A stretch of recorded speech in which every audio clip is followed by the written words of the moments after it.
British सत्तेला आपल्या पराक्रमाने थरकाप उडवून लावणारा आणि सशस्त्र क्रांतीचे पहिले पाऊल टाकणारा स्वाभिमानी अग्निपुत्र वासुदेव बळवंत फडके.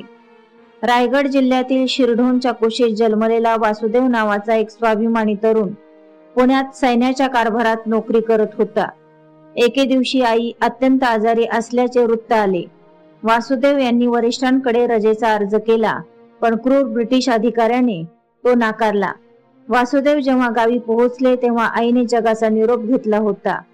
आईच्या अंतिम दर्शनाला मुकावे लागल्याने त्यांच्या मनात संतापाचा वणवा पेटला. गुलामीच्या या शृंखला तोडण्याचा ठाम निर्धार करून त्यांनी नोकरीचा राजीनामा दिला. 1876च्या दुष्काळात ब्रिटिश सरकार जनतेची पिळवणूक करत कर वसुली करत होते. परिस्थिती बदलण्यासाठी वासुदेव यांनी रामोशी, कोळी, भिल्ल आणि धनगर समाजातील शूर तरुणांना एकत्र करून युनायटेड आर्मी उभी केली. लोणी कंच्या डोंगराळ भागात त्यांना गनिमी काव्याचे प्रशिक्षण दिले.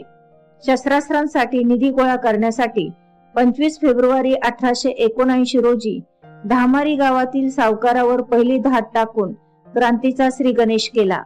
वासुदेव यांनी थेट मुंबईच्या गव्हर्नरला जाहीरनामा पाठवून ब्रिटिशांची आर्थिक लूट थांबवण्याचे थेट आव्हान दिले.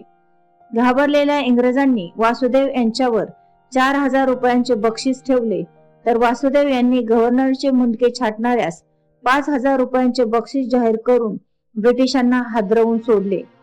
परंतु एका चकमकीत सहकारी दौलतराव मारले गेले आणि सैन्याचे मनोधैर्य खचले. सैन्याची पुनर्रचना करण्यासाठी वासुदेव विजापूरच्या दिशेने गेले. 23 जुलै 1879च्या रात्री विजापूर जिल्ह्यातील देवर नावडगी येथील एका विहारात थकून विश्रांती घेत असताना मेजर डॅनियलने त्यांना झोपेतच अटक केले. त्यांच्यावर खटला चालवून एडनच्या तुरुंगात जन्मठेपेसाठी पाठवण्यात आले. तेथे 17 फेब्रुवारी 1883 रोजी या आद्य क्रांतिकारकाने शेवटचा श्वास घेतला. देहाचा अंत झाला, पण त्यांनी पेटवलेली स्वातंत्र्याची मशाल भारतीय स्वातंत्र्य लढ्यात अखंड तेवत राहिली.